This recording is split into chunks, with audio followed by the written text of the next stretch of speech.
What is up, everybody? I am Mr. Hamilton, and I am burdened with glorious purpose to give you guys the Loki episode 1 review. So pull up a chair, get comfortable, get a seat on the couch, and let's diverge through space and time on the couch.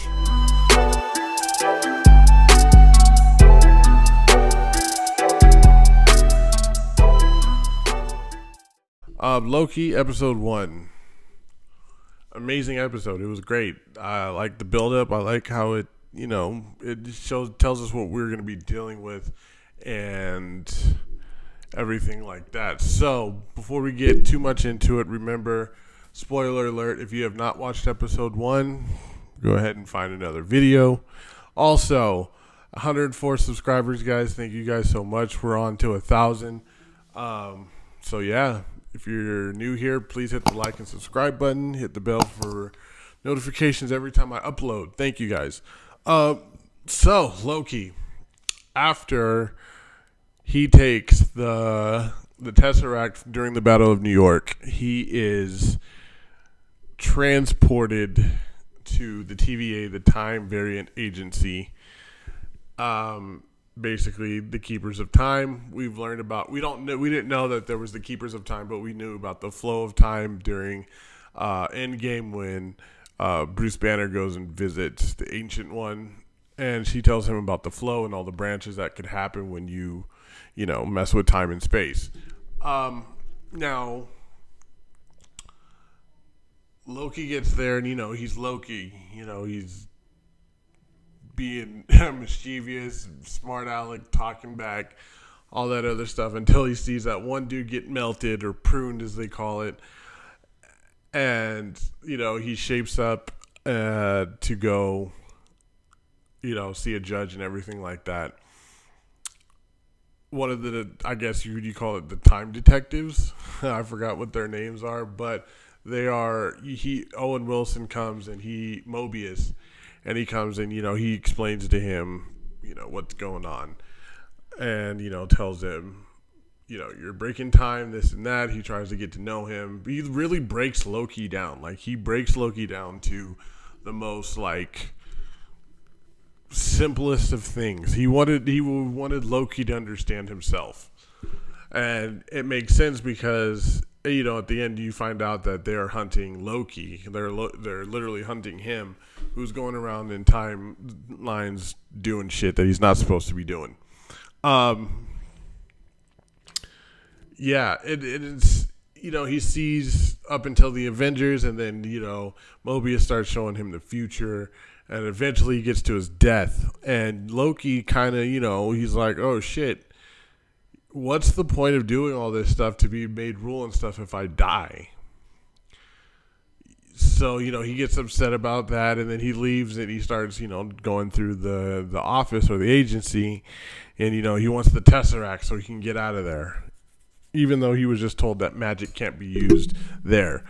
And he ends up stumbling across a drawer, a desk drawer even, full of infinity, well, not full, but has infinity stones in it, like a bunch of infinity stones. And he's like, what is going on? The most powerful stones are inside of an office. And it's crazy because these things literally can manipulate space, time, power, all that stuff, reality. And in there, they are of such no use that people, like the guy said, that people use them for paperweights. And so that's when Loki realizes, I'm trapped. I can't go anywhere. What is it that we have to do? And that's when Mobius tells him, like, hey, we're hunting you. My theory is, because I can't think of another time in the MCU where Loki could have gotten the ability to go through time and space. The Rainbow Road only transports you through realms, not through times. So he would have to figure out something for him to be able to go through time again. And so I'm thinking is what if it's Lady Loki, a different time period, or a different time, different Loki, but doing the same type of thing, going back and forth, committing time crimes. So that's what I'm wondering. I'm wondering if that's what it's going to be, because I can't think of any other time that Loki would have been able to manipulate time and go back and hop between timelines. I like the D.B. Cooper reference. That was really funny. Supposedly, the reason why they never found D.B. Cooper is because he was Loki and he got transported by Heimdall. There was Easter eggs. The multiverse of madness was definitely set up because they talked about when the times go crazy and the multiverse could descend into madness. And that was kind of a name drop towards a hint towards, the multiverse of madness. I think that a lot of the new phase in the MCU is going to have to do with time just because of what we're doing. Wanda had a lot to do with time and realities. At the end of Endgame or during Endgame, they split up a bunch of timelines. Wanda is learning how to, go through time and stuff like that, or, do different multiverses. So, and then Spider-Man's going to have the different Spider-Man from different multiverses or different universes. So we are definitely going to be seeing a lot of time stuff in this new phase. I guarantee it. Which is cool. I'm definitely down for it. It's exciting to see, how they're doing it, what they're doing. And these directors, man, they're killing it. They're killing it the way they're filming this, the way they're writing. I love it. Like Loki seems like it's going to be really good off that first episode. I'm excited for it. There was funny parts like the time loops. He time looped the prisoner. She was just like, "Stop it!" Like that was funny.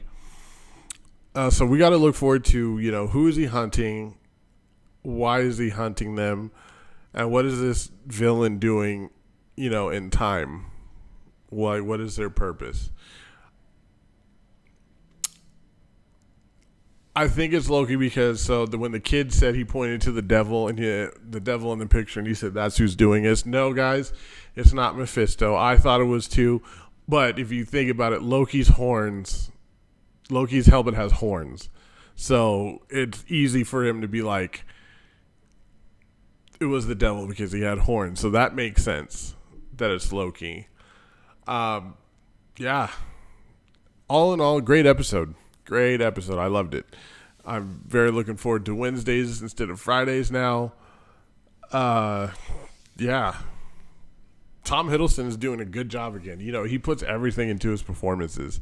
It's funny when they show old school Loki, like from, the Battle of New York, he looks all young and this Loki looks older, even though it's supposed to happen right after. We'll just say that jumping timelines is, aged him. That's what we'll go with. What do you guys think? Did you guys watch Loki? I hope you did because, like I said, spoilers. What did you guys think? Did you guys catch any interesting Easter eggs? Tell me. Let's start a conversation. Let me know. Thank you guys once again for joining me. I will be doing reviews on every single Loki episode. I'm still working on trying to figure out how to do live reactions and so I can put them on YouTube or my Patreon, so we could start doing that because that would be fun. You guys can actually see me watch it and not just listen to me ramble on about it afterwards. Please make sure you guys hit the like and subscribe button. Road to 1,000 subscribers. Let's get it. Once again, guys, I'm Mr. Hamilton, and thank you guys for joining me for Loki. And catch me again on the couch.